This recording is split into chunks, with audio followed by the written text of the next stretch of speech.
tendencia importante. Mi plática va a ser, por el contraste con lo que hemos escuchado, un poco diferente, pero también con ello quiero reflejar un poco lo que Inglaterra ha contribuido a un área tan importante como el trasplante de células madres. Hablaba el doctor Lombardo Ruiz abriendo la sesión de la importancia de esta colaboración, pero él también me hablaba independientemente sobre la necesidad de controlar y regular lo que existe actualmente, que es una desembocada y desmedida uso de células madres sin ningún control. Y sin embargo, sabemos que estas tienen eficacia. Ustedes han visto recientemente las publicaciones de la Universidad de University College London, donde un paciente con una parálisis debido a una sección medular fue recuperada con el trasplante del nervio olfatorio después de 5 años de no caminar. Entonces sabemos que esto funciona. Lo que tenemos que hacer es muy riguroso en clínicas de ensayos y en clínicas de estudios. Por otro lado, yo me dedico más al trasplante de células madre para pacientes con enfermedades hematopoyéticas, pacientes que tienen leucemias, pacientes que tienen enfermedades como talasemias y otras condiciones. Y no hay nada más triste quizá que ese momento donde llega un paciente o los padres o familiares de un paciente trayendo una niña con la idea de que tiene una enfermedad, nada más una infección, y viendo un estudio patológico, un resultado patológico, un análisis donde uno muestra en ese análisis de médula ósea una celularidad avanzada con blastos y con una condición que puede uno decir esta es una leucemia mieloide aguda, y puede a partir de ese momento este cuadro cambiar. A partir de ese momento estos pacientes, los familiares, la niña, los amigos de esa niña, todo el mundo va a empezar lo que se llama un calvario realmente, un vía crucis, porque nunca sabe uno si ese paciente se va a poder curar y la mayoría de los casos quizá incluso van a fallecer. Claro, uno como médico tiene la responsabilidad de tratar de ofrecerles cierta oportunidad de esperanza y les puede uno decir, bueno, no se preocupe, tiene 3 hermanos y uno hace la tipificación, encuentra que ninguno de ellos es compatible, le dice uno, bueno, no se preocupe, hay 25 millones de donantes en el mundo, voluntarios, y uno de ellos debe de ser compatible, y hace uno los estudios de tratar de machar este paciente con el donantes mundiales si no encuentra esto. Y así empieza ese calvario hasta que finalmente uno empieza con terapias aloterapias. Esta es una transparencia muy ocupada, no quiero entrar mucho en detalle. Tiene una cajita abajo que muestra que se han hecho más de 30,000 trasplantes de células madre para pacientes con diferentes condiciones hematopoyéticas, pero también con otros tipos, tumores sólidos, otras enfermedades como enfermedades no malignas y actualmente con enfermedades autoinmunes. Y esta transparencia también usa los tipos de donantes que van desde relacionados, no relacionados, haploidénticos, cordones. El hecho es que actualmente el uso de células madres es una modalidad que tiene éxito y que tiene una aplicabilidad real. Pero el buscar un donante es una de las cosas más difíciles, no es algo tan fácil, porque en ese momento hay que encontrar aquel que es compatible. Las familias numerosas obviamente ofrecen la posibilidad de que alguno de ellos va a ser compatible, pero las familias cada día son más reducidas y aún en los mejores casos solo el 25% de ellos, siguiendo las leyes de Mendel, van a tener la oportunidad de ser idénticamente compatibles. Yo siempre muestro en mis pláticas o en mis conferencias la foto de esta mujer y de este niño, porque yo trabajo en una institución que se llama Anthony Nolan, y ese es el niño Anthony Nolan y ella es Shirley Nolan. Una mujer extraordinaria que en 1974, cuando Anthony, el niño que ven aquí, tenía una enfermedad Wiskon-Ondrich, una inmunodeficiencia, que le iba a impedir realmente responder a infecciones, a bacterias y tarde o temprano iba a fallecer. Ella dijo, tengo que de alguna manera salvarlo. Y en ese momento, sin tener hermanos y sin que hubiera ningún registro ni nada, eso era imposible. Incluso la concepción del registro no existía. Y esto es una de las cosas que reflejan, como lo han reflejado los siguientes ponentes, el papel innovativo que tiene el Reino Unido. Y en este caso, por ejemplo, esta mujer se lanzó a las iglesias, a los pubs, a las escuelas, a todos lados. Aquí la ven demostrando afuera de la Casa del Parlamento. Es esta mujer que está, déjame ver si este es el apuntador. No está el apuntador. Es la mujer que está a la izquierda. ¿Me puede mostrar el apuntador? No es este. Aquí está. Bueno, creo que también el mouse. Ella es Shirley Nolan, y vean las pancartas, y de hecho ella fue detenida por Scotland Yard, los bobbies que ven aquí, porque causó tal sensación, pero tenía tal poder de convencimiento que los primeros donantes que se enrolaron fueron esos bobbies que estaban ahí. Realmente era una mujer extraordinaria que motivó a la gente y cambió el concepto a pesar de que mucha gente no creía que era posible. Y gracias a eso el Anthony Nolan se estableció como un registro donde la gente venía voluntariamente y apuntaba y daba un poco de saliva, en ese entonces sangre, y con esa idea se hacía una tipificación muy básica, pero con eso ya se empezaba a buscar donantes. Lamentablemente, como ven, Anthony falleció sin encontrar un donante. Sin embargo, para cuando falleció, ya del panel que había, que era 50,000 gente, ya se habían encontrado algunos donantes. Y actualmente el registro de nosotros tiene más de casi 600,000 donantes y hemos contribuido con más de 10,000 pacientes. Pero el hecho es que gracias a esta mujer se crearon otros registros y, como digo, ahora en el mundo hay más de 25 millones. Y lo importante es que esto funciona. El poder encontrar un donante puede a veces salvar la vida de un paciente. Y yo siempre también muestro la foto de Loy. Loy era un chico que era un bombero, era un jugador de fútbol, y un día también, como esta niña, llegó a la clínica y traía una leucemia mieloide crónica. Fue trasplantado y a los 6 meses Loy estaba corriendo maratones. Al año estaba ya levantando fondos, actualmente corre maratones por todo el mundo, está perfectamente sano. Pero aquí lo importante que hay que tomar en cuenta es la belleza de lo que es un trasplante de células madre. Uno tiene a Loy en este caso, le da quimioterapia, le da irradiación. Lo que hace uno oblitera, destruye todas sus células madres y la capacidad de producir células madres. Este paciente, si lo hubiéramos dejado así, obviamente va a sucumbir a una infección, anemia, a sangrado. Es el rescate, vamos a decir, del ion, que conocemos al donante, y de hecho ahora son los dos que andan corriendo por el mundo. Es el rescate de ion, el extraerle las células madre de médula ósea o de sangre periférica y metérselas a Loy como una transfusión sanguínea, lo que va a hacer que ahora Loy esté sano. Pero es importante recordar que ahora Loy va a ser una quimera. El resto de su vida, las células que circulan en Loy son las células sanguíneas, son las células de John. La memoria inmunológica que John adquirió, las vacunas que recibió, son las que se transmiten. Si John tuvo citomegalovirus, esta infección también se va a transmitir, esta inmunoprotección se va a transmitir. Si se expuso a Epstein-Barr o otros virus, esta protección le va a transmitir.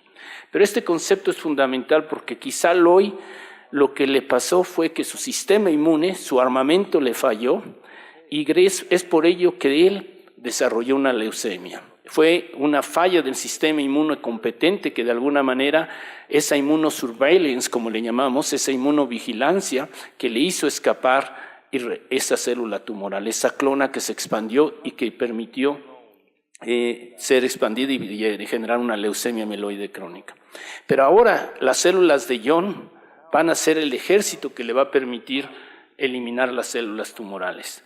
No es la quimioterapia, no es la irradiación la que erradica las células. Estas disminuyen la masa tumoral, pero generalmente quedan células residuales que van a regresar. Y por eso es que uno de los problemas más serios que vemos es recaídas, como lo hablaré.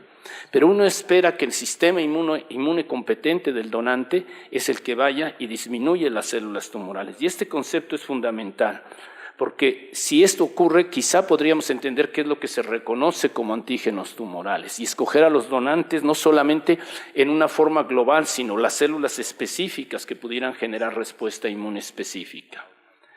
Como les digo, gracias a esta acción de Shirley Nolan, ahora hay 25 millones. La flor favorita de Anthony era una margarita y Shirley Nolan la tomó con el concepto de que una margarita está formada de múltiples pétalos, pero por eso se requieren múltiples donantes y muchas gentes envueltas, pero también con el concepto de que uno podía desprender un pétalo y esa sigue siendo una margarita. Y ese concepto es fundamental.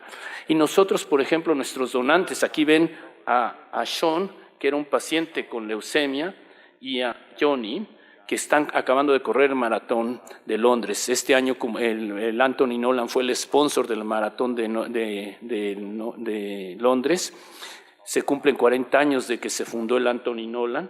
Pero esto es lo maravilloso de esta simbiosis. Y es importante porque nosotros tenemos, como mencioné, 600,000 donantes.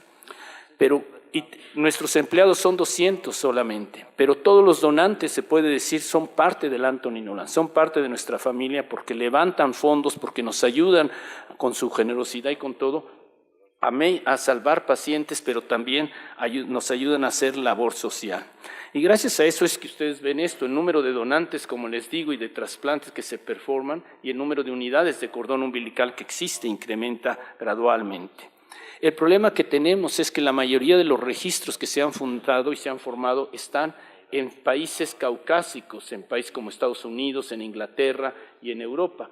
Pocos registros existen en el mundo donde se pueden encontrar donantes de otra forma. Y esto implica o tiene serias implicaciones para un país como México o a un país mundial. Y el papel que se tiene de la globalización que se mencionaba es crítico. Actualmente somos 7 billones, el mundo se va a expandir para el año 2050 en 9 billones y esto requiere una gran cantidad de retos y entre ellos es crear registros, es crear awareness, conciencia de lo que es ser un donante y traer de diferentes etnicidades. Sin embargo, no es tan fácil. Nosotros, por ejemplo, hemos tenido que crear bancos de cordón umbilical donde hay regiones más frecuentes de población asiática y africanas, porque ellos generalmente no quieren ser donantes, culturalmente tienen diferentes principios. Y yo hablaba aquí con los bancos que se están fundando en el Seguro Social y el Banco de Transfusiones Sanguíneas, y la doctora Julieta me decía que lo mismo se tiene que hacer aquí, ir a las regiones, diferentes regiones de México, porque México también es multiétnica, multidiferente, ¿no? Pero esto refleja lo mismo, el número de donantes de acuerdo a las poblaciones. Y como ustedes ven, en el caso de las poblaciones hispánicas, estamos muy limitados para poder ofrecer algo. El trasplante que les mostré, o el caso que les reflejé de Eloy, fue un caso exitoso. Fue un paciente que se trasplantó y ahora Eloy, como les digo, no solamente vive bien, pero nos ayuda a juntar y salvar dinero para otros pacientes. Corre, como les digo, maratones por todo el mundo y está perfectamente sano. Yo corriendo hace unos años mi tercer maratón en Londres, me andaba yo cayendo, ya me estaba yo desmayando y yo dije, yo lo que necesito como Eloy es un trasplante, ¿no? Pero no, realmente no todos los casos son así. Y como ustedes ven, el resultado y el éxito del trasplante no es tan exitoso. Si vemos todos los pacientes que se trasplantan, solamente el 50% de los pacientes sobreviven. Es muy bajo. Ustedes dirán, hay algunos pacientes o algunas enfermedades como la leucemia mieloide crónica que ya no se trasplanta porque hay un medicamento como imatinib, que regresaré a ese concepto. Pero hay otras que tenemos éxito hasta en el 90% de los casos. Pero hay otras condiciones muy agresivas donde el éxito es menos del 30%. Y ustedes dirán, es muy bajo, pero esa es la única oportunidad para ese paciente de sobrevida. El otro lado de la moneda es la muerte. O sea, le estamos ofreciendo quizá un porcentaje bajo, pero eso es. Nosotros para ello tenemos que encontrar el donante compatible, aquel que creemos que es idéntico de HLA. Y sin embargo, aún a pesar de eso, estos pacientes que creemos que encontramos el donante perfecto, ven ustedes aquí cómo está que fallece. Y por otro lado, hay veces que sabemos que proveemos un donante incompatible y el paciente está vivo. El trasplante todavía es una caja oscura donde no sabemos y no podemos determinar cuáles casos son exitosos y cuáles no. Y el otro lado de la moneda, que es esta fotografía que mostré y la quito, porque no hay nada más horrible que ver a un paciente morir de injerto contra huésped. ¿Qué es injerto contra huésped? Yo les comentaba que en el caso de Eloy, el sistema inmune de John le puede proveer inmunoprotección contra bacterias, contra virus e incluso le eliminó las células tumorales. Pero en el caso de esta paciente que mostré, el donante, que pensamos que era idéntico, no era idéntico.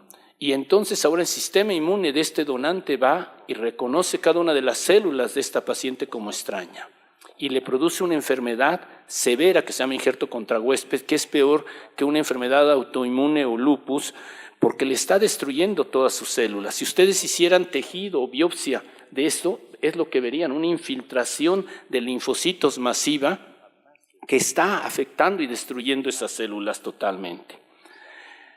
El reto que tenemos es hacer que cada trasplante mejore, hacer cada trasplante más exitoso. Pero hay muchos factores que afectan el resultado del trasplante, como la igualdad en lo que llamamos HLA del donante y el paciente, el sexo del donante y sexo del recipiente, la edad de los donantes, y voy a hablar un poquito sobre esto y otras condiciones. En esa fotografía que les mostré, donde estaba el linfocito infiltrando, lo que estamos viendo es un reconocimiento de la célula presentadora de antígeno y el linfocito T. En el caso del OI, el linfocito T reconoce a la molécula de HLA como propia y no la lleva a una generación. Pero en el caso de esa paciente, lleva una destrucción de la célula masiva. Hemos aprendido mucho en esta simbiosis, en esta sinapsis entre la célula presentadora de antígeno y entre el linfocito T. Por ejemplo, sabemos que una célula presentadora de antígeno tiene aproximadamente 1.5 millones de moléculas de HLA en la superficie. Sabemos que una sola molécula es capaz de activar al linfocito T y hacer que este linfocito sea capaz de eliminarlo. Generalmente son 10.000 moléculas de un alelo, en el caso de HLA, presentando un péptido específico, un péptido quizá viral, y gracias a eso estamos teniendo inmunoprotección. Esta sinapsis que ven ahí se está llevando a cabo como estamos sentados aquí, quizá contra un virus, quizá contra un péptido bacteriano, pero se está llevando. El papel de las moléculas de HLA es vital en esa presentación. Como les digo, vienen en diferentes sabores, el locus A, el locus B, el locus C, y se heredan codominantemente, una del padre y una de la madre. Y alguna de ellas es capaz de presentar un péptido o no. Y en el caso, por ejemplo, de algunos individuos que no tienen la molécula correcta de HLA, no van a presentar ese péptido. Y al no presentar ese péptido, ese individuo va a ser no capaz de responder a una infección que lleve generalmente a la destrucción. La molécula de HLA es una molécula preciosa. Yo la comparo con una escultura. Podría uno imaginársela saliendo de aquí, viéndola como una escultura fuera en la calle, que es la molécula de HLA. Y lo que hace es presenta péptidos. Imagínense que esta es una célula y esos son virus que están entrando a la célula, van a ser procesados y presentados aquí, como lo verán. Esta es otra escultura de Chillida que le llama el peine del viento, y yo la pongo porque es la cavidad donde uno imaginaría que presenta el péptido. ¿El péptido de dónde viene? Puede ser un fragmento de un virus, puede ser el fragmento de una mutación tumoral, pero es ese péptido que presentado va a embonar en la molécula de HLA o no.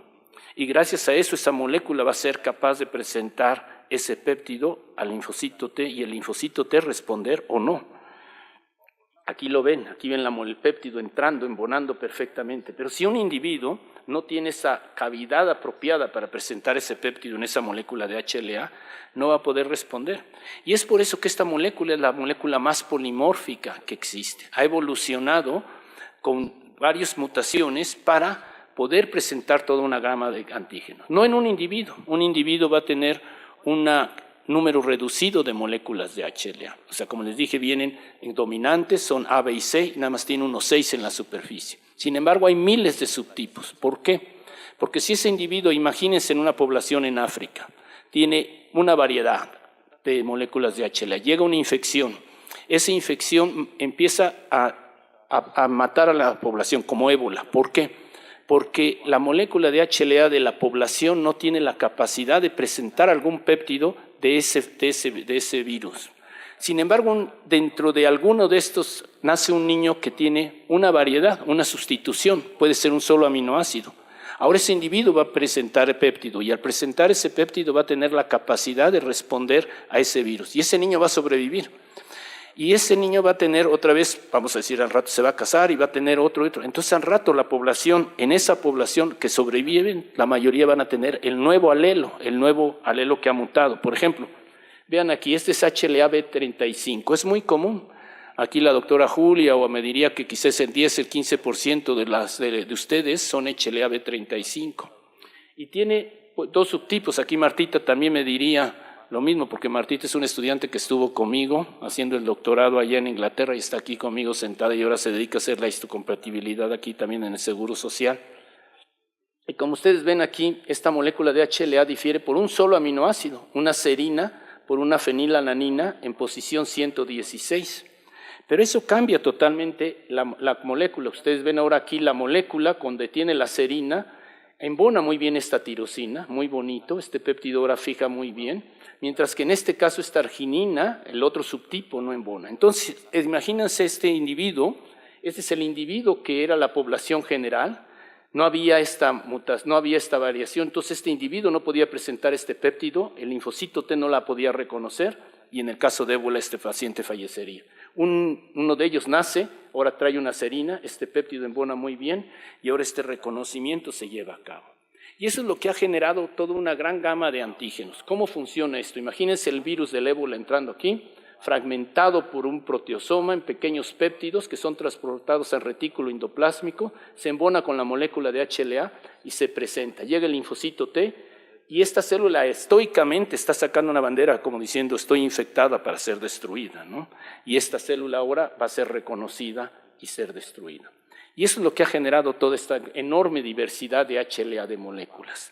Tan enorme que miren, el número de moléculas en junio del 2014 es para el HLA, para el locus A, más de casi 3,000 casos. Cuando empecé yo a hacer histocompatibilidad y esto, había menos de 24 casos. Hemos detectado más moléculas. Pero este es un reto que yo mismo le preguntaba al doctor Fleming, ¿cómo vamos a combinar patología o diagnóstico con los retos modernos que existen de tecnologías? ¿Cómo vamos a poder detectar este enorme polimorfismo? Porque la verdad que lo que estamos viendo es una diversidad enorme de moléculas de HLA que no podemos detectar. Por ejemplo, HLA2 es el tipo más común de la población. El 50% de ustedes son HLA2. Cuando yo empecé la tipificación de HLA, había 4 subtipos de HLA2. Aquí ven más de 500 subtipos de HLA2 en una sola molécula, en una variedad. Esta transparencia que se ve compleja es muy importante porque son de los retos que existen actualmente moleculares en el diagnóstico. El doctor Fleming hablaba sobre el proceso y la dinámica del cambio en el diagnóstico histopatológico, pero también en el nivel molecular y los retos que implica el conocimiento, como lo mencionaba. Estos son los diferentes subtipos de HLA en 1998. Este es el gen como si yo lo hubiera extendido. Aquí está el primer intrón, aquí ven el exón, ven la molécula, la proteína total. Y estas son posiciones que son variables y esto genera variabilidad y capacidad de presentar. Lo que hacemos para tipificar esta diversidad es hacer probes o hacer sondas que reconocen el polimorfismo aquí o aquí y allá. Sin embargo, ahora con los nuevos métodos moleculares de secuenciación, vean que todas las posiciones son polimórficas. Y esto nos lleva a los retos que tenemos de cómo vamos a hacer el diagnóstico patológico, histopatológico o genético molecular. Los retos es cómo vamos a ir hacia incorporar todas estas tecnologías, cómo vamos a educar a la gente a poder usarlas, cómo las vamos a poder ofrecer en costos y estos. Por ejemplo, el Anthony Nolan adquirió recientemente 2 secuenciadores de nueva generación, Pacific Bioscience. Estos secuenciadores están cambiando totalmente la forma en que hacemos las cosas. La velocidad de secuenciación, la capacidad de secuenciación, la capacidad de definir, por ejemplo, con ellos podemos hacer genomic PCR en 1 segundo prácticamente y poner 46 individuos en un solo pozo. Y con eso secuenciar A, B y C directamente y tipificarlos a nivel molecular. Pero esto tiene costos, esto tiene implicaciones. Y quizá lo que va a pasar en el futuro de la ciencia y del trasplante, incluso del diagnóstico histopatológico, genético, ya no es que la gente pueda hacer el diagnóstico, el método, sino que lo que haga es que aplique y mande las muestras a otro laboratorio, donde lo que tenemos que tener como experiencia, como lo comentaba ayer el doctor Julio, es tener la capacidad de interpretar estos datos, porque la cantidad masiva de información que vamos a empezar a obtener es enorme. Lo mismo, por ejemplo, pasa con las mutaciones genéticas. Estamos agarrando tumores y los estamos secuenciando y estamos viendo que hay una gran cantidad de mutaciones, pero ¿qué hacemos con esa información?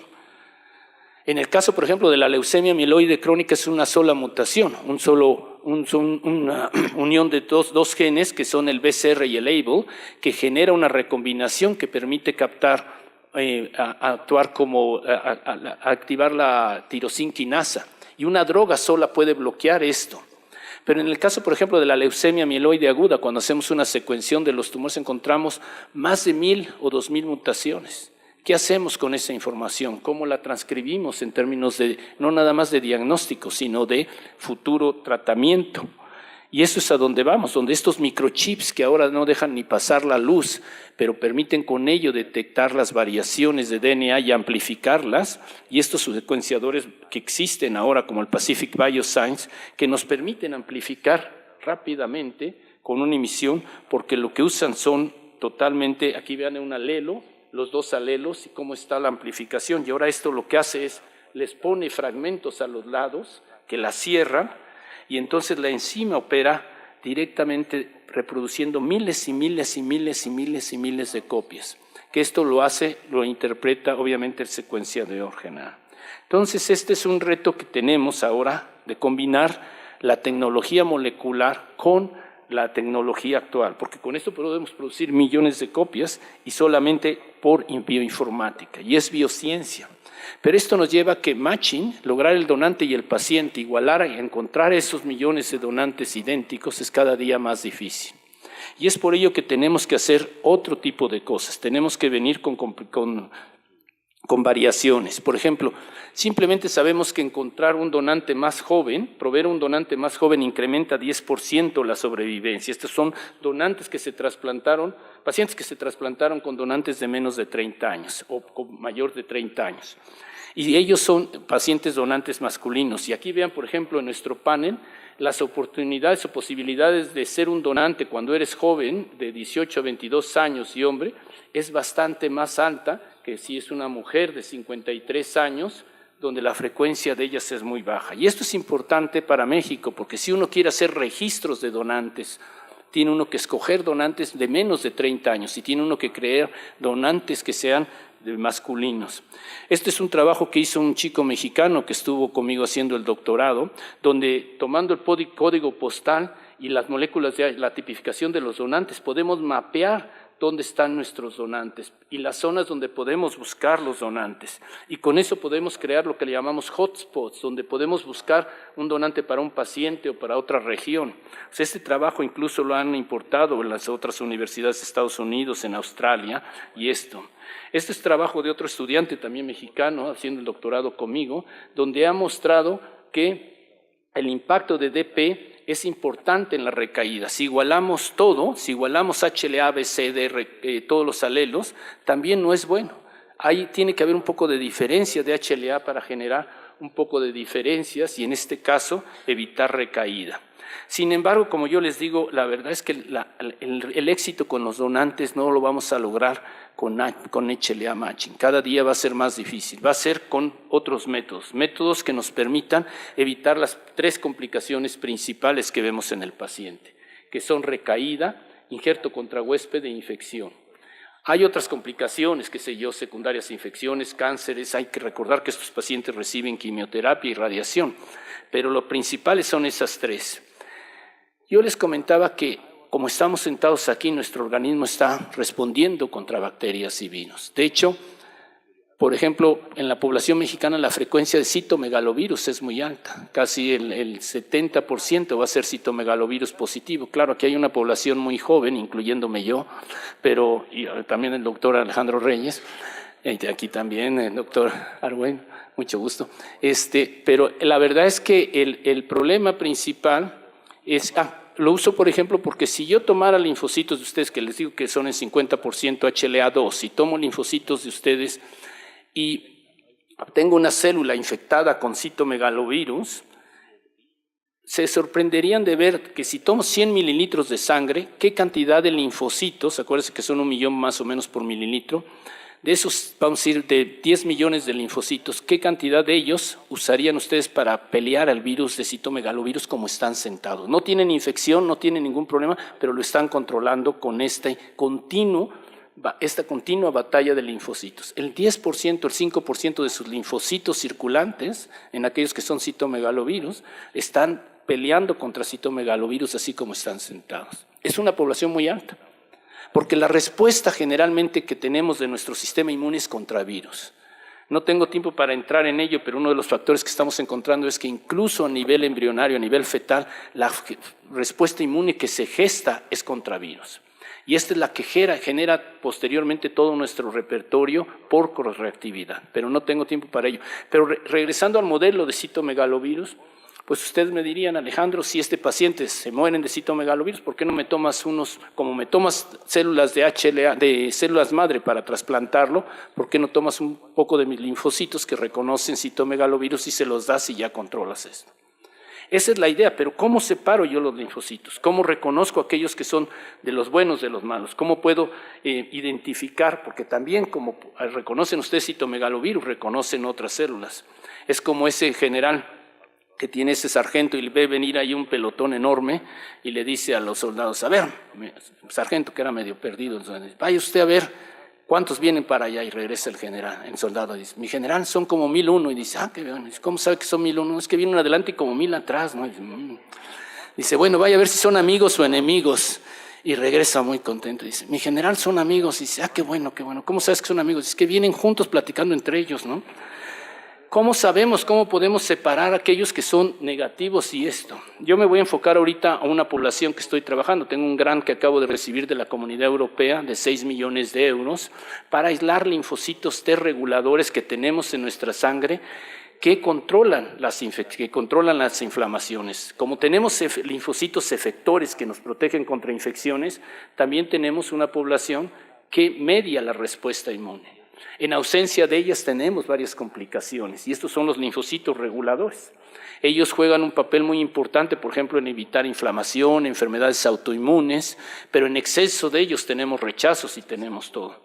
Pero ¿cómo puedo separar esa pequeña población de linfocitos que yo quiero? Aquellos que son reguladores y que no son los efectores, aquellos que me van a llevar a problemas si le doy al paciente. Yo nada más lo único que quiero darle son aquellos que van a controlar la respuesta inmune, que van a disminuir injerto contra huésped. Yo sé que puedo darle a un paciente varios trasplantes, por ejemplo, hay modalidades donde pueden usar doble cordón umbilical para incrementar la célula, y esto es un trabajo que hicimos con Manuel Fernández hace tiempo, donde le dimos cordón umbilical y haploidéntico, y con eso provee uno inmunoprotección y posteriormente engraftment. Pero eso no soluciona todo el problema. Lo que necesita uno es concentrar una gran cantidad de linfocitos reguladores, y estamos enfocándonos a aislarlos de las células de cordón umbilical, porque además los linfocitos reguladores de cordón umbilical son naif, son inocentes, mientras que los que ya tenemos circulantes en adultos ya están comprometidos a controlar una respuesta contra algo. Este es un trabajo también de otro chico mexicano, Daniel Figueroa, que hizo el doctorado conmigo, donde publicamos un método que nos permitió aislar más puramente los linfocitos T de reguladores de cordón umbilical. Una bolsa de cordón umbilical tiene aproximadamente 20 millones de linfocitos T reguladores y con los mejores métodos no aislamos ni 1 millón. Este método no nos permitió aislar muchos, pero por lo menos la pureza era muy alta, era una pureza casi del 90% y una cantidad de 100 y tantos millones. Sin embargo, actualmente el grant que les digo que tengo, que está fundado por la Comunidad Europea de 6 millones de euros, con 3 grupos estamos tratando de hacer inmunoterapia, el grupo de Fred Falkenberg, el grupo de Hermann Ainsley y el grupo de Kessel, y yo soy coordinador de y en nuestro grupo. Ya para acabar, nuestro grupo lo que trata de hacer, todo esto es generar linfocitos T que reconozcan infecciones, como las que les dije, citomegalovirus. Y les voy a decir cuál es la estrategia rápidamente global para acabar. Generar linfocitos que reconozcan antígenos tumorales, que se las demos al paciente antes de que recaiga, y aislar linfocitos T reguladores de cordón umbilical. Actualmente empezamos ya una fase 1 clinical trial, como hablaba el doctor Derek Anderson. El estudio tiene que ser con estudios clínicos controlados. Esto vamos a tratar 13 pacientes y le vamos a dar aproximadamente 50,000 células por kilo de peso a estos pacientes con injerto contra huésped severo, con la idea de controlar esta respuesta. Y hemos aislado ya una gran cantidad de linfocitos. Estos son estudios ya clínicos que prueban que este método puede ser efectivo, pero en nuestro caso, nuestro approach es agarrar las third party de cordón umbilical y ponerlas en una promedio de aproximadamente 50 por kilo de peso. Recuerden, esos linfocitos reguladores son inmunomediadores. Esta paciente que les mostré que murió de injerto contra huésped, mi intención es prevenir ese estado final antes de que eso llegue con linfocitos reguladores de cordón umbilical, dárselos y controlar esa agresión que tiene ese paciente va a fallecer a pesar de que le dé altas dosis de esteroides, altas dosis de otros medicamentos, a modo que pueda parar esa respuesta inmune.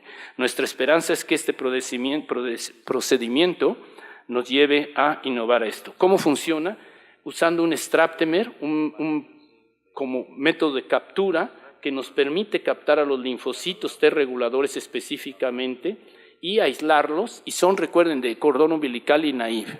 Y este método nos va a permitir aislar una gran cantidad de células, aproximadamente 7 millones de cordón umbilical. No son los 25, pero ya con esa cantidad puedo llevarla a aplicar en una alta cantidad de pacientes y con esto tratar de controlar injerto contra huésped. La fase clínica empieza con 13 pacientes, todavía no tengo los resultados porque apenas empezamos, pero con estudios controlados, pero esta es nuestra idea. Por tiempo no voy a entrar en otras áreas, pero por ejemplo, otro mecanismo de inmunoterapia sería las células NK. Isabel, la doctora Isabel Pérez, que está aquí sentada conmigo, hizo un doctorado donde mostró cómo las células de cordón umbilical también pueden ser usadas en este medio y que tienen un papel también importante de NAI, pero que se pueden expandir con interleuquina 15 y otras citoquinas, y nosotros estamos usándolas ahora para inmunomodular. El tiempo no me permite presentarles esto, pero es importante ver que el futuro del trasplante no solamente es el encontrar al donante, porque ese reto es más serio, sino entrar con métodos innovadores de células. Para terminar, algo que estamos haciendo también es generar células artificiales. Nosotros sabemos que en el enlace de la molécula de HLA, que ven aquí con el linfocito T que tanto mencioné y el péptido, entre esas células no solamente es ese enlace aislado de dos moléculas, es múltiple, donde hay múltiples moléculas, algunas que aceleran la acción y la hacen positiva y otras que la rechazan. Entonces, lo que estamos haciendo, Hugo de la Peña, otro mexicano que estaba haciendo y otra gente que ha seguido esto, es generar células artificiales, porque al fin y al cabo una célula es una bolsa de lípidos, una membrana lipídica que está parada en esta forma. Entonces, uno puede hacer nanotecnología con liposomas, usando estas membranas que tienen ciertas ventajas, son degradables, son absorbibles, y les puede uno poner la molécula que quiere en la superficie. Por ejemplo, puede uno ponerle la molécula de HLA con el péptido y moléculas que dan señales positivas o señales negativas. Y Hugo, por ejemplo, también diseñó ponerle superparamagnetic iron oxides, pequeñas partículas de hierro, de metal. Y esto es importante porque ahora esta partícula no solamente la puedo meter en el cuerpo, pero la puedo llevar a donde quiero. Por ejemplo, con un imán la puedo dirigir y concentrar en mama. Esta es una película que ahorita no está funcionando, la estaba yo probando, pero aquí lo que hago son estas partículas que él generó en un vaso, en un tubo de ensayo, y trayendo un imán uno puede ver cómo se concentran en esa región. Y ya tenemos modelos de animal que muestran que esto es posible, que se puede concentrar estas moléculas. Entonces puede uno tomar conocimiento de las moléculas de HLA, los péptidos que existen, las moléculas de adición y generar células artificiales que nos permitan tomar esto y también tomar células de donantes normales o de cordón umbilical y hacer inmunorespuesta.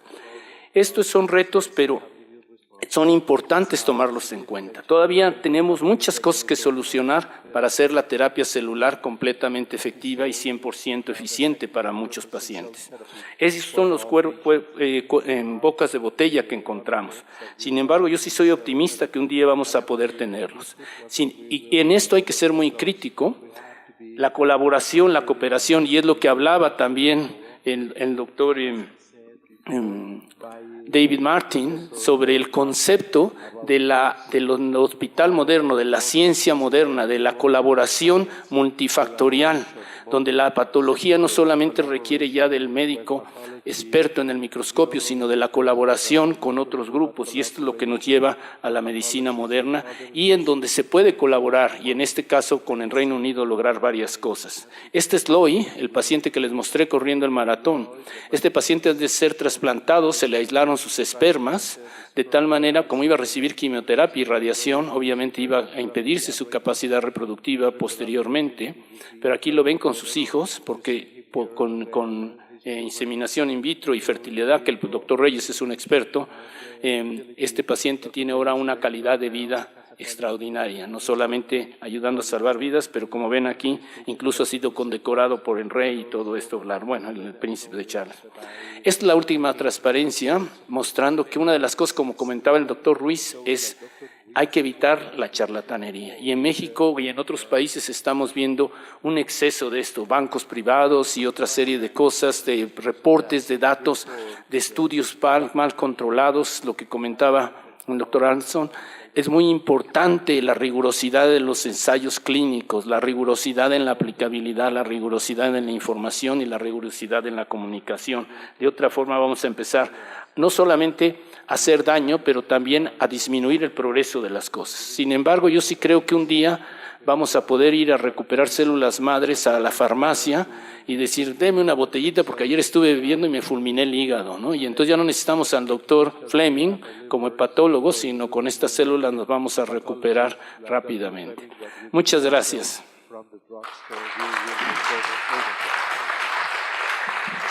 Particularmente quiero agradecerle de manera personal y muy amplia todo su apoyo. Y quiero socializar la información porque los académicos, porque los estudiantes, que seguramente hay muchos de maestría y doctorado, pues tenemos en Alejandro una plataforma fundamental de posibilidad de infiltrar el primer mundo y alcanzar nuestras metas. Alejandro, pienso yo, que es el mejor o el más alto o uno de los más altos investigadores mexicanos que ha permeado, que ha alcanzado extraordinarios niveles a nivel extranjero. Y además tiene una gran cualidad, es un sujeto muy humanista. En una presentación de un seminario final mío, yo no manejo muy bien el inglés y entonces tuve que utilizar alguna estrategia de distracción para el grupo y entonces les dije al inicio del grupo, no, es que yo creo que Alejandro es muy humanista, pero en inglés. Y entonces dijeron, sí sabe, sí sabe. Entonces, reitero mi agradecimiento, la sensibilidad a Alejandro Reyes, porque tuvo la organización, la iniciativa de invitarte, y al jefe, al siguiente presidente de la academia, a Francisco Navarro, y al futuro próximo, el doctor Tapia, yo les ofrezco mi interrelación, que es afectiva. Tengo HLA compatible con Alejandro y en el aspecto científico mucho más. Muchas gracias. Muchas gracias. ¿Alguna otra pregunta o comentario? Sí, doctora. Gracias, soy Isabel Pérez Cruz y fui alumna de Alejandro en el doctorado. Alejandro, qué gusto escucharte. Tengo dos preguntas con respecto a este clinical trial de células Treg. La primera es, ¿puedes utilizar dos fuentes de cordón umbilical para hacer, en cada paciente? Es la primera pregunta. La segunda es, ¿necesitas hacer HLA match o tienes más libertad cuando estás tratando de obtener estas Treg? Muy buena pregunta, porque nosotros concebimos cuando las limitaciones en obtener el número de Tregs era tan extrema, de menos de 1 millón, hacer pools. De hecho, Daniel hizo experimentos donde mezcló Tregs de diferentes cordones umbilicales y vimos un papel singénico. Pero en este caso, la cantidad que estamos obteniendo es suficientemente, creemos, alta como para poder darle ese número. Vamos a probarlo, si no, podríamos considerar pools. El riesgo del pool es que se puede llevar a una población, aunque sea pequeña, pero sabemos que existe defectoras. Y no podemos controlar la posibilidad de que este paciente desarrolle más injerto contra huésped. Entonces eso es un riesgo bastante alto. La pregunta del HLA es todavía más difícil, porque eso ha sido uno de los debates más importantes. ¿Qué le damos? ¿Qué nivel de igualdad? Cordón umbilical sabemos que podemos dar mismatches. Vamos a dar células de cordón Tregs de una third party, de un tercer donante, un cordón unidad que no tiene nada que ver ni con el injerto que se le dio, ni con el del paciente. pero vamos a tratar de igualar dos moléculas de HLA. Y eso es en lo que estamos ahorita. Pero es un reto. Un placer verlo. Bueno, 2 o 3 puntos. Si me falla la matemática, a lo mejor van a ser 4. Uno, qué mejor foro y qué mejor personaje para que con bases muy sólidas y desde el punto de vista científico hable de la importancia que tienen las células troncales en el futuro de la medicina. Esta es una mínima porción de lo mucho que se puede aplicar y de lo mucho que el doctor Madrigal puede expresar, pero me felicito estar aquí y saber que una gente de ese tamaño habla bien y por supuesto menciona la desgracia que se ha orillado la charlatanería en este tipo, porque ahora todo el mundo cree que con las madres puede hacerse rico y eso ni en el convento. Entonces, el segundo punto es exactamente apoyar la mención que acaban de hacer del tamaño de un investigador, pero lo hace más grande su sencillez. Tercero, qué bueno que en este foro hacer una petición formal de, si es posible, establecer un convenio con la Academia Mexicana de Cirugía, con los grupos de trabajo que la Academia sabe que estamos trabajando, porque esto sin duda va a enriquecer y va a dar oportunidad a nuestro país de enlazarse con una gente de gran prestigio en un instituto que no se presta a discusión. Muchas gracias y espero vernos en un desayuno, una comida después de esto que acabo de decir. Es un placer, como siempre, escucharlo y verlo, porque usted es una de las gentes que también ha hecho innovaciones en células madre y ha hecho y demostrado el papel de ellas en otros tejidos, en corazón. Yo empecé mi plática comentando sobre la innovación que ha habido recientemente, por ejemplo, en UCL, donde se mostró que aislando células olfatorias del nervio olfatorio se recuperó la marcha de un paciente con sección medular. No hay ninguna otra cosa que se haya demostrado de esto. Hay algunos ensayos animales con células de cordón, con otro, pero esto es real, esto existe. Y esto muestra el papel beneficioso. Sabemos que encontramos células madres, células del donante por quimerismo en cerebro, sabemos que lo encontramos en pulmón, sabemos que lo encontramos en hígado, sabemos, o sea, hay capacidad regenerativa en otros tejidos. Lo que no hemos encontrado es la manera de hacer esa expansión y esa reproducibilidad. Y todavía nos falta coordinar muchos, por ejemplo, la labor de usted ha mostrado cómo puede uno reducir cardiopatías serias, donde no nada más es isquémicas, sino también por defecto muscular. Pero ¿cómo lo podemos hacer eficiente? ¿Cómo podemos aplicarlo?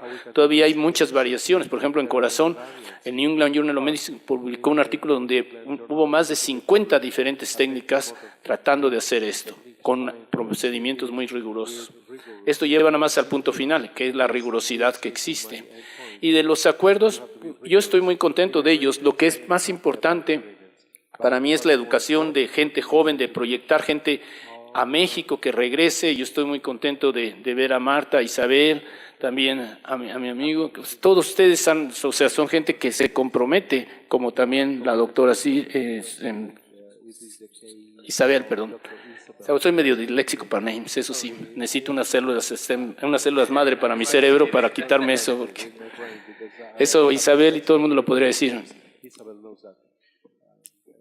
Miguel.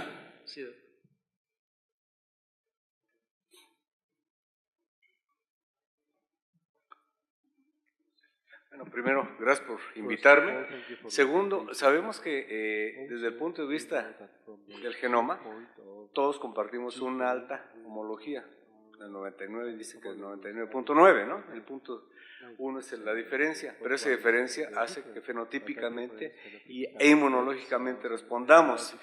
En el aspecto ya de la nueva tecnología y esta secuenciación masiva, como lo comentas atinadamente, ¿cuál sería la estrategia? Porque una cosa es secuenciar, la otra cosa es ver por informática. ¿Y cómo ves o visualizas el futuro para que, desde el punto de vista de bioinformática y secuenciar la región de HLA, podamos tener prontitud y una predicción? Porque estoy imaginándome el mosaico en donde un cambio es tan exquisito que hace la diferencia, pero también toda una serie de epítopes complementarios o recesivos no te den esa hiperreacción. ¿Por dónde va todo? Miguel, me hace la pregunta, quizá tú uno de los líderes en genética, sobre todo de diabetes, una gente que admiro mucho, acaba de publicar un artículo en Nature Genetics muy importante que ha sido citado, indispensable, donde muestra eso, esa gama de polimorfismo en otros genes. Y esto es lo que estamos empezando a ver. En diagnóstico patológico, el diagnóstico patológico algunas veces podría uno hacerlo, como comentaba usted también, entre el decidir si un tumor es más maligno o más agresivo, pero nos falta entender todo esto. Ahora, a nivel genómico, agregando toda esta gama de mutaciones o de variaciones, todavía incrementamos más la complejidad del diagnóstico. Nosotros en HLA incluso nos vamos a atrever a secuenciar genómico. Otros métodos como el Alegra están haciendo nada más los exónicos, nosotros estamos haciendo en trónico. Y esto va a traer complejidades que no entendemos. O sea, ¿qué papel juegan los intrones en esto? Y ahí viene lo que es el linkage desequilibrio, la capacidad de ver, la capacidad de que otros genes asociados en forma tándem o en forma de linkage repercutan en el impacto de una, por ejemplo, en el caso del donante, pero también de otra enfermedad. Esta información, por ejemplo, en Reino Unido ahorita tiene una iniciativa de secuenciar, son, I think it's 100,000 tumors, isn't it? 100,000 tumors. Pero aquí lo importante es no nada más secuenciar ese número, es secuenciar el tejido del normal, del individuo normal. Y ahí también viene otro reto, por ejemplo, en tumor. Tú secuencias un tumor de cáncer de próstata cuando inicia, puede ser que sea muy oligogénico. Cuando progresa, obviamente hay mutaciones que crecen. Y cuando está en fase terminal, quizás sea otra vez monogénico, donde una sola mutación ya hizo el escape a toda la quimioterapia y es la que va a ser la causa de la muerte del paciente. Entonces, toda esta información va a requerir, como tú dices, es una pregunta fascinante que le va a tocar a todos los jóvenes. ¿Cómo vamos a meter, como puse en esa transparencia al final, la combinación, el diagnóstico patológico, anatómico y funcional con una serie de estadísticas y de valores y de frecuencias que son las que nos van a dar quizá la oportunidad de llegar al diagnóstico? Doctora, un placer verla nuevamente. Gracias, Julieta Rojo, Transfusión Sanguínea. Felicitarlo por la excelente exposición y reiterar nuevamente el compromiso que tiene la Secretaría de Salud a través del Centro Nacional de la Transfusión Sanguínea para lograr un marco regulatorio en donde podamos evitar la charlatanería, pero por otra parte agradecer a la Academia Mexicana de Cirugía que nos haya permitido tener con ustedes la reunión de ayer y quedarnos con el compromiso de que podemos contar con el apoyo del Anthony Nolan para la capacitación de nuestro personal de investigadores que están aquí todos sentados, que ojalá tuvieran alguna pregunta porque son altamente calificados, y también contar con la presencia de ustedes el próximo año en nuestro 5º simposio de cordón umbilical y medicina regenerativa que llevamos cada año con invitados extranjeros. Ojalá que entonces el Reino Unido esté presente. Muchas gracias. Gracias. Como dicen, a caballo dado no se le ve colmillo. Encantado de venir.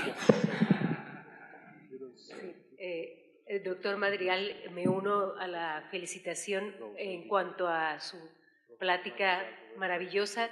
Alguna vez leí que lo mejor para el ser humano era expresarse de la forma simple, pero para expresarse de una forma simple se debe tener un enorme conocimiento. Por otro lado, quisiera hacer dos preguntas. Recuerdo una de las pláticas que también el doctor Reyes también debo felicitarlo porque es impresionante su manera de su misión con la gente y el regalarnos a nosotros la exposición con esos personajes tan importantes como ustedes. Él trajo al doctor Surhausen y el doctor Surhausen señalaba que al final del día muy probablemente todas las neoplasias estén dadas por virus y él obviamente se refiere principalmente al virus del papiloma humano y se sabe actualmente que el virus del papiloma humano tiene un gran papel con los HLA y que por lo tanto es más inmunológica su actuación en relación con la génesis de la neoplasia y que probablemente muchas otras Burkitt, de los linfomas, etc. Entonces, la primera pregunta es, ¿cree usted que al final del día muchas de las neoplasias vayan a estar generadas por, o que se desencadenen por una infección viral? Y la segunda, que a mí me causa mucha angustia al día de hoy, y lo estuvimos hablando ayer, yo me dedico mucho al cáncer de mama, y en se descifra ya el genoma humano y se ve la N cantidad de mutaciones. Hay una taxonomía molecular para cáncer de mama que se puede ver simple, pero sin embargo se dice que si se busca un gen mutado para cada paciente con cáncer de mama, se va a encontrar uno más. Entonces, mi pregunta será el encontrar desde el otro punto de vista una célula madre para atacar, porque es imposible crear fármacos para toda y cada una de las alteraciones moleculares que presenta una neoplasia maligna. Entonces será la clave, la célula madre, será por allí, porque veo muy difícil el formar grupos de pacientes en tanto a grupos terapéuticos se refiere. Muy buenas preguntas. Y la primera es uno de los retos que a mí ahorita me acojan, puedo decirlo, porque la respuesta inmune, nosotros sabemos que tenemos un repertorio casi de 10 a la 9 de linfocitos T. Sabemos que muchos de ellos son ahí, que salen del timo después de haber sido expuestos a toda una selección positiva y negativa, y que algunos de ellos se van a expandir. Ahora he encontrado, por asociaciones incluso, que en el cordón umbilical y a nivel fetal existen linfocitos T ya de memoria. Es una población baja. Muy probablemente, y estoy investigando, no puedo afirmarlo, esta población está generada contra citomegalovirus o Epstein-Barr o adeno o algunos otros virus en la madre que se expuso. Pues estamos tratando de hacer esta apuesta. El concepto que Fred Falkenberg, uno de los colaboradores del proyecto, expuso, que mencionó alguna vez que la respuesta en nuestro repertorio total de linfocitos T es contra virus, porque es el reto más grande que tenemos. O sea, lo que estamos rodeados, la cantidad de exposiciones con virus continua, que ni tan siquiera venimos a darnos cuenta que estamos infectados, porque algunos de ellos los detectamos serológicamente, pero otros de ellos no. La respuesta viral la puede eliminar directamente el linfocito. Si este concepto es cierto, es la correactividad lo que lleva, por ejemplo, a respuesta antitumoral, antiparasitaria, a antiinflamatoria de otros conceptos. Y eso trae el segundo punto, si los tumores y lo que vemos como inflamación, como esto es el resultado de virus. Yo no puedo afirmar que todo tumor sea el resultado de un virus, pero sí que los virus llevan a inflamación. Y uno de los factores que lleva a desarrollo de malignancy, como sabemos, es inflamación. Sabemos que necesitamos lo que llamamos que cáncer es multipunch, es multiefecto, que necesitamos 5 factores o 5 mutaciones o 5 variaciones. ¿Por qué unos individuos son más susceptibles a cáncer que otros? Quizás es porque genéticamente adquirieron una carga ya de 2 o 3 de estos factores, y es el cigarro, es el tabaquismo, es la inflamación, el último que lleva al desarrollo de ese tumor. Quizá una población, o en esa viejita que vemos, o ese viejito que fumó 110 años y que nunca no tenía ese pool de genes iniciales. Entonces, ¿qué tanto es un gen? ¿Qué tanto es una mutación? ¿Qué tanto es una inflamación? Yo creo que tenemos expertos aquí que esto podría ser una cuestión de mesa redonda. La última es el de la célula madre. En el caso de células de cáncer de mama, uno de los picos que se vio más altos sobre el uso, sobre todo de células autólogas, de células madre, fue en los finales de los 90, a mediados de los 90, cuando un grupo de médicos tratando tumores sólidos asumieron que podían dar quimioterapia masiva a pacientes con cáncer de mama y radiación, y rescatarlas con células autólogas. Incluso algunos se atrevieron a hacer alotrasplante. Y los resultados no fueron tan efectivos por la toxicidad asociada al trasplante comparada con la mortalidad. Yo pienso que lo que va a ser el éxito del trasplante, del uso de células madres, va a ser que un día podamos entender tolerancia. El generar tolerancia, por ejemplo, con los T-Rex o algo, nos va a permitir usar células madre para regenerar pacientes que tienen enfermedades autoinmunes. Por ejemplo, hablaba yo de un paciente que tuvo una me estoy extendiendo mucho, 2 minutos más, recibió antibióticos, recibió amoxicilina. Este paciente empezó a desarrollar una anemia severa, una anemia por anticuerpos mediada contra eritrocitos, específica, no contra células blancas o con células. Muy seguramente la generó la respuesta inmune contra el linfocito, pero esta clona, este linfocito B, ha sido resistente a todo lo que ustedes puedan imaginarse. O sea, se le ha dado corticoides, se le ha dado... Es un solo defecto, una clona de un sistema inmune que está pensando que está defendiendo a este paciente. Este linfocito B está produciendo masivamente. Y ahora el reto, el antígeno que lo está haciendo más especializado es propio, autólogo. O sea, idealmente este paciente, ¿qué pasa? Le da uno esteroides, no responde. Le da uno medicamentos que son anticuerpos monoclonales de nueva generación que eliminan linfocitos CD20 o CD19. No se elimina. ¿Qué toca? Hay que hacerle una esplenectomía a este paciente y con los riesgos ahora de inmunosupresión, esplenectomía, este paciente desarrolla una infección. ¿Qué es lo que se necesita? Es inmunotolerancia. Este paciente lo que necesita uno es generar una especie como sucede en el rechazo, en el órgano sólido. Pero sin embargo, por ejemplo, con tanta experiencia en trasplante renal, prácticamente no hay pacientes que no estén bajo inmunosupresión. El generar tolerancia es uno de los retos para mí más importantes que tenemos en medicina. Cuando hagamos eso vamos a poder usar células madres para muchas cosas. Sí, doctor. Gracias. Edgar Aguilar Díaz, Medicina del Deporte. Doctor, muchas felicidades, me sumo a las felicitaciones por su brillante exposición. Y una pregunta que realmente no sé si tenga esa experiencia en cuanto al trasplante de células en personas discapacitadas. ¿En personas? Con capacidades diferentes. ¿Cómo qué incapacidad? Algún parálisis, por ejemplo. Como mencioné, el paciente que ahora se ha visto... Hay muchos grupos que han estado tratando de hacer regeneración a nivel neuronal, periférica y central con células madres, sobre todo en animales de experimentación. Fue muy alentador ver que posteriormente a la sección, si se aplicaban las células a poco tiempo, había un proceso de regeneración. Sin embargo, no fue tan claro. Yo tuve un chico mexicano de Guadalajara, que César, que acaba de terminar, César González, que ha estado tratando de hacer CD34 y CD45 positivas fracciones y diferenciarlas, lo acaba de publicar en PLOS 1, a neuroprecursores, y realmente no ha sido tan exitoso.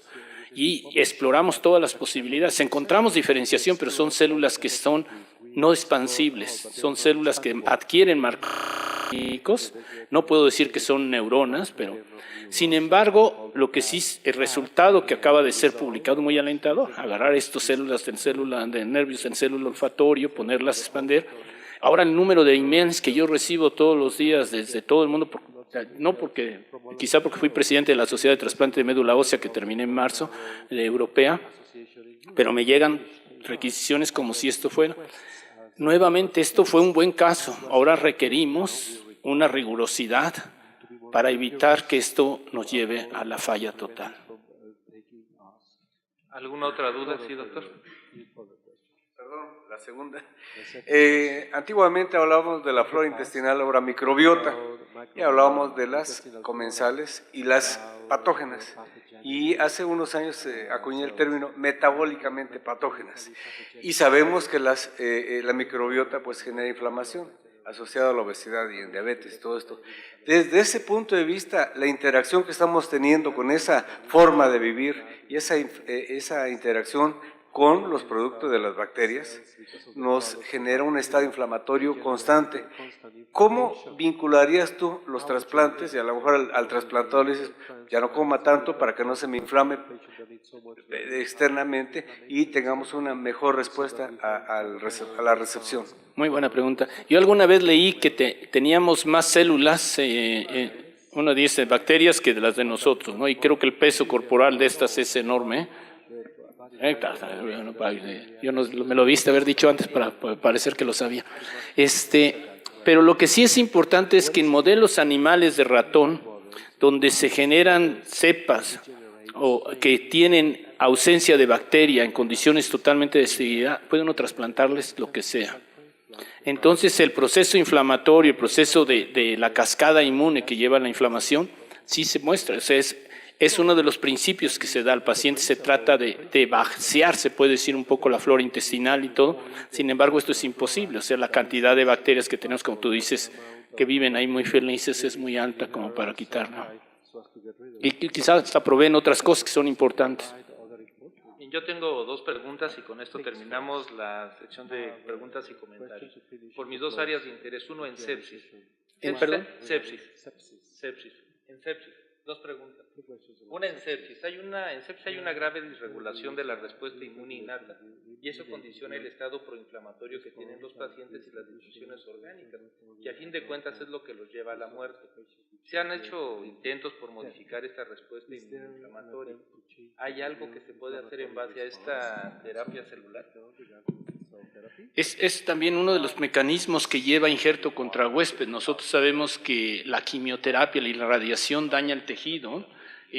Esta libera una gran cantidad de interleuquinas, lo mismo que pasa con la sepsis, interleuquina 1, interleuquina 6, interleuquinas proinflamatorias, que aumentan la cascada inflamatoria y que esto lleva en un momento dado a generar activación del linfocito T o del NK que lleva a una respuesta. Nosotros sabemos que las NK, por ejemplo, de adultos se activan fácilmente con interleuquina 2 y una vez que estas se activan, lo mismo con linfocitos pasa, ¿no? Pero, por ejemplo, las células de cordón umbilical se activan, como lo mostró Isabel, con interleuquina 15, que es menos, se puede decir, agresiva. Incluso en ese momento estas células requieren más las células de cordón umbilical. Y es lo que vemos, por ejemplo, las células de cordón son más refractarias a las respuestas con citoquinas y por eso vemos menos injerto contra huésped, que es un ejemplo. Obviamente que nuestras tools, nuestras herramientas que tenemos para controlar inflamación o respuesta inmune avanzada son muy pocas. Regresamos otra vez a los corticoides, regresamos a los antiinflamatorios, ahora a los nuevos anticuerpos medicamentosos que actúan disminuyendo linfocitos B, pero son masivos, son clonales. No podemos todavía llegar y disminuir algunas respuestas. Algunas respuestas como interleuquina 10, que en un momento son proantiinflamatorias que tienden a ser.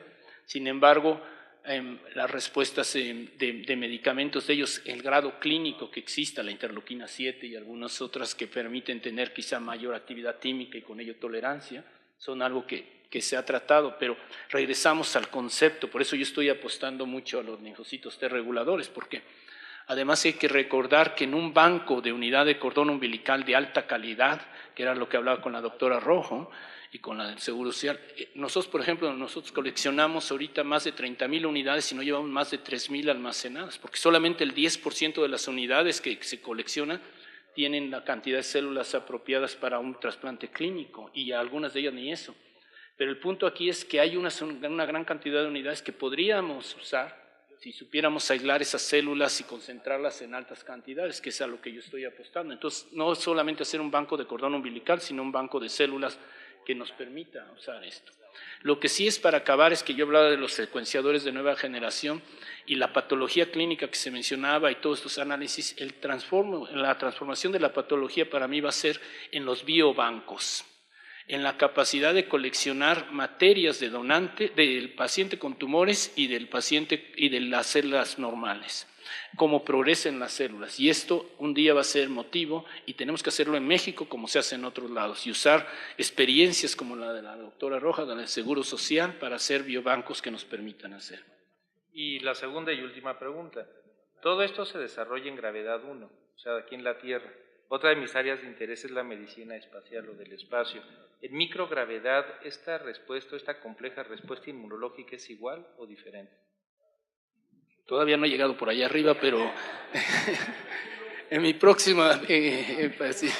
¿Pero lo algún modelo experimental que esté haciendo en la Estación Espacial Internacional o en modelos animales ahí en la Estación Espacial Internacional, viendo la reactividad linfocitaria, la expresión de estos anticuerpos o antígenos de histocompatibilidad, si la respuesta es diferente o igual aquí en gravedad 1? No lo sé, lo que me sorprende a mí cada vez más es la capacidad de las bacterias o virus, de sobrevivir, sobre todo bacterias o de microorganismos, de sobrevivir condiciones extremas. Por ejemplo, cuando se descubrió la polimerasa, la enzima polimerasa, pues ¿quién iba a imaginarse que podía uno encontrarla que resistiera a temperaturas cuando uno concebía que la temperatura máxima de desnaturalización de proteínas era 40, 50%, cuando ahora puede uno llevarlas a 90% y ahora hay todavía otras que puede uno lograr mayor cantidad. Entonces, el comportamiento de los microorganismos en diferentes condiciones es simplemente esa capacidad que tiene uno, como diría, de self-hygiene, la capacidad de adaptarse a esto. Y nadie más que aquellas bacterias o aquellos organismos que se dividen, o lo mismo pasa con los tumores, con una cantidad y una rapidez enorme. Ese es el reto que tenemos en tumores, ese es el reto que tenemos con bacterias, esa velocidad que existe, pero también es una de las ventajas que genera diversidad genómica y que a la larga permite evolución. Muchas gracias, doctor.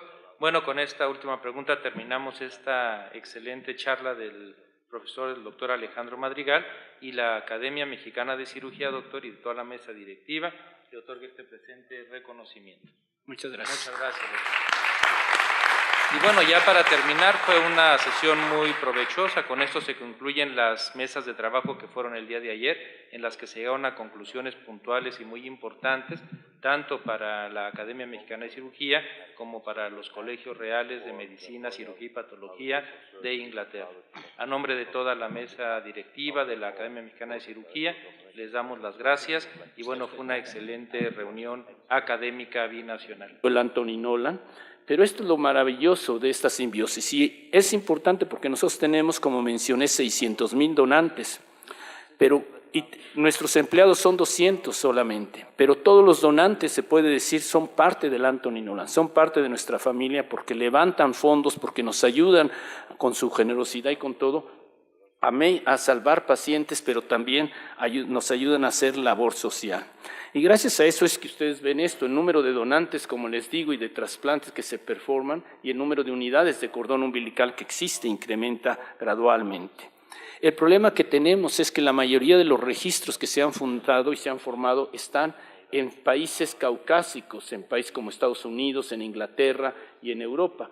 Pocos registros existen en el mundo donde se pueden encontrar donantes de otra forma. Y esto implica o tiene serias implicaciones para un país como México o a un país mundial. Y el papel que se tiene de la globalización que se mencionaba es crítico. Actualmente somos 7 billones, el mundo se va a expandir para el año 2050 en 9 billones y esto requiere una gran cantidad de retos y entre ellos es crear registros, es crear awareness, conciencia de lo que es ser un donante y traer de diferentes etnicidades. Sin embargo, no es tan fácil. Nosotros, por ejemplo, hemos tenido que crear bancos de cordón umbilical donde hay regiones más frecuentes de población asiática y africanas, porque ellos generalmente no quieren ser donantes, culturalmente tienen diferentes principios. Y yo hablaba aquí con los bancos que se están fundando en el Seguro Social y el Banco de Transfusiones Sanguíneas, y la doctora Julieta me decía que lo mismo se tiene que hacer aquí, ir a las regiones, diferentes regiones de México, porque México también es multiétnica, multidiferente, ¿no? Pero esto refleja lo mismo, el número de donantes de acuerdo a las poblaciones. Y como ustedes ven, en el caso de las poblaciones hispánicas, estamos muy limitados para poder ofrecer algo. El trasplante que les mostré, o el caso que les reflejé de Eloy, fue un caso exitoso. Fue un paciente que se trasplantó y ahora Eloy, como les digo, no solamente vive bien, pero nos ayuda a juntar y salvar dinero para otros pacientes. Corre, como les digo, maratones por todo el mundo y está perfectamente sano. Yo corriendo hace unos años mi tercer maratón en Londres, me andaba yo cayendo, tendencia importante. Mi plática va a ser, por el contraste con lo que hemos escuchado, un poco diferente, pero también con ello quiero reflejar un poco lo que Inglaterra ha contribuido a un área tan importante como el trasplante de células madres. Hablaba el doctor Lombardo Ruiz abriendo la sesión de la importancia de esta colaboración, pero él también me hablaba independientemente sobre la necesidad de controlar y regular lo que existe actualmente, que es una desembocada y desmedida uso de células madres sin ningún control. Y sin embargo, sabemos que estas tienen eficacia. Ustedes han visto recientemente las publicaciones de la Universidad de University College London, donde un paciente con una parálisis debido a una sección medular, fue recuperada con el trasplante del nervio olfatorio después de 5 años de no caminar. Entonces sabemos que esto funciona. Lo que tenemos que hacer es muy riguroso en clínicas de ensayos y en clínicas de estudios. Por otro lado, yo me dedico más al trasplante de células madre para pacientes con enfermedades hematopoyéticas, pacientes que tienen leucemias, pacientes que tienen enfermedades como talasemias y otras condiciones. Y no hay nada más triste quizá que ese momento donde llega un paciente o los padres o familiares de un paciente trayendo una niña con la idea de que tiene una enfermedad, nada más una infección, y viendo un estudio patológico, un resultado patológico, un análisis donde uno muestra en ese análisis de médula ósea una celularidad avanzada con blastos y con una condición que puede uno decir, esta es una leucemia mieloide aguda, y puede a partir de ese momento este cuadro cambiar. A partir de ese momento estos pacientes, los familiares, la niña, los amigos de esa niña, todo el mundo va a empezar lo que se llama un calvario realmente, un vía crucis, porque nunca sabe uno si ese paciente se va a poder curar y la mayoría de los casos quizá incluso van a fallecer. Claro, uno como médico tiene la responsabilidad de tratar de ofrecerles cierta oportunidad de esperanza y les puede uno decir, bueno, no se preocupe, tiene 3 hermanos y uno hace la tipificación, encuentra que ninguno de ellos es compatible, le dice uno, bueno, no se preocupe, hay 25 millones de donantes en el mundo, voluntarios, y uno de ellos debe de ser compatible, y hace, bueno, creo que también el mouse. Ella es Shirley Nolan, y vean las pancartas, y de hecho ella fue detenida por Scotland Yard, los bobbies que ven aquí, porque causó tal sensación, pero tenía tal poder de convencimiento que los primeros donantes que se enrolaron fueron esos bobbies que estaban ahí. Realmente era una mujer extraordinaria que motivó a la gente y cambió el concepto a pesar de que mucha gente no creía que era posible. Y gracias a eso el Anthony Nolan se estableció como un registro donde la gente venía voluntariamente y apuntaba y daba un poco de saliva, en ese entonces sangre, y con esa idea se hacía una tipificación muy básica, pero con eso ya se empezaba a buscar donantes. Lamentablemente, como ven, Anthony falleció sin encontrar un donante. Sin embargo, para cuando falleció ya del panel que había, que era 50,000 gente, ya se habían encontrado algunos donantes. Y actualmente el registro de nosotros tiene más de casi 600,000 donantes y hemos contribuido con más de 10,000 pacientes. Pero el hecho es que gracias a esta mujer se crearon otros registros y como digo ahora en el mundo hay más de 25 millones. Y lo importante es que esto funciona. El poder encontrar un donante puede a veces salvar la vida de un paciente. Y yo siempre también muestro la foto de Loy. Loy era un chico que era un bombero, era un jugador de fútbol y un día también, como esta niña, llegó a la clínica y traía una leucemia mieloide crónica. Fue trasplantado y a los 6 meses Loy estaba corriendo maratones. Al año estaba ya levantando fondos, actualmente corre maratones por todo el mundo, está perfectamente sano. Pero aquí lo importante que hay que tomar en cuenta es la belleza de lo que es un trasplante de células madre. Uno tiene a Loy en este caso, le da quimioterapia, le da irradiación, lo que hace uno oblitera, destruye todas sus células madres y la capacidad de producir células madres. Este paciente, si lo hubiéramos dejado así, obviamente va a sucumbir a una infección, anemia, a sangrado. Es el rescate, vamos a decir, del John, que conocemos al donante, y de hecho ahora son los 2 que andan corriendo por el mundo, es el rescate de John, el extraerle las células madre de médula ósea o de sangre periférica y metérselas a Loy como una transfusión sanguínea, lo que va a hacer que ahora Loy esté sano. Pero es importante recordar que ahora Loy va a ser una quimera. El resto de su vida, las células que circulan en Loy son las células sanguíneas, son las células de John. La memoria inmunológica que John adquirió, las vacunas que recibió, son las que se transmiten. Si John tuvo citomegalovirus, esta infección también se va a transmitir, esta inmunoprotección se va a transmitir. Si se expuso a Epstein-Barr o otros virus, esta protección le va a transmitir. Pero este concepto es fundamental porque quizá Loy lo que le pasó fue que su sistema inmune, su armamento le falló y es por ello que él desarrolló una leucemia. fue una falla del sistema inmunocompetente que de alguna manera esa inmunosurveillance, como le llamamos, esa inmunovigilancia que le hizo escapar esa célula tumoral, esa clona que se expandió y que permitió ser expandida y generar una leucemia mieloide crónica. Pero ahora las células de John van a ser el ejército que le va a permitir eliminar las células tumorales. No es la quimioterapia, no es la irradiación la que erradica las células. Estas disminuyen la masa tumoral, pero generalmente quedan células residuales que van a regresar. Y por eso es que uno de los problemas más serios que vemos es recaídas, como lo hablaré. Pero uno espera que el sistema inmune competente del donante es el que vaya y disminuye las células tumorales. Y este concepto es fundamental, porque si esto ocurre, quizá podríamos entender qué es lo que se reconoce como antígenos tumorales y escoger a los donantes no solamente en una forma global, sino las células específicas que pudieran generar respuesta inmune específica. Como les digo, gracias a esta acción de Shirley Nolan, ahora hay 25 millones. La flor favorita de Anthony era una margarita y Shirley Nolan la tomó con el concepto de que una margarita está formada de múltiples pétalos, pero por eso se requieren múltiples donantes y muchas gentes envueltas, pero también con el concepto de que uno podía desprender un pétalo y esa sigue siendo una margarita. Y ese concepto es fundamental.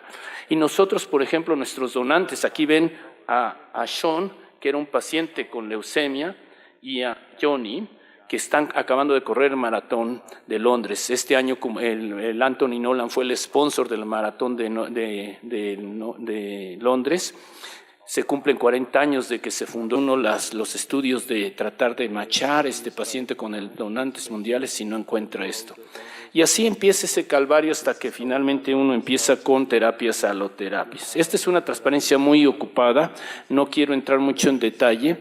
Tiene una cajita abajo que muestra que se han hecho más de 30,000 trasplantes de células madre para pacientes con diferentes condiciones hematopoyéticas, pero también con otros tipos, tumores sólidos, otras enfermedades como enfermedades no malignas y actualmente con enfermedades autoinmunes. Y esta transparencia también usa los tipos de donantes que van desde relacionados, no relacionados, haploidénticos, cordones. El hecho es que actualmente el uso de células madres es una modalidad que tiene éxito y que tiene una aplicabilidad real. Pero el buscar un donante es una de las cosas más difíciles, no es algo tan fácil, porque en ese momento hay que encontrar aquel que es compatible. Las familias numerosas obviamente ofrecen la posibilidad de que alguno de ellos va a ser compatible, pero las familias cada día son más reducidas y aún en los mejores casos solo el 25% de ellos, siguiendo las leyes de Mendel, van a tener la oportunidad de ser idénticamente compatibles. Yo siempre muestro en mis pláticas o en mis conferencias la foto de esta mujer y de este niño, porque yo trabajo en una institución que se llama Anthony Nolan, y ese es el niño Anthony Nolan y ella es Shirley Nolan. Una mujer extraordinaria que en 1974, cuando Anthony, el niño que ven aquí, tenía una enfermedad Wisconsin-Aldrich, una inmunodeficiencia, que le iba a impedir realmente responder a infecciones, a bacterias, y tarde o temprano iba a fallecer. Ella dijo, tengo que de alguna manera salvarlo. Y en ese momento, sin tener hermanos y sin que hubiera ningún registro ni nada, eso era imposible. Incluso la concepción del registro no existía. Y esto es una de las cosas que reflejan, como lo han reflejado los siguientes ponentes, el papel innovativo que tiene el Reino Unido. Y en este caso, por ejemplo, esta mujer se lanzó a las iglesias, a los pubs, a las escuelas, a todos lados. Aquí la ven demostrando afuera de la Casa del Parlamento. Es esta mujer que está, déjame ver si este es el apuntador. No está el apuntador. Es la mujer que está a la izquierda. ¿Me puede mostrar el apuntador? No es este. Aquí está.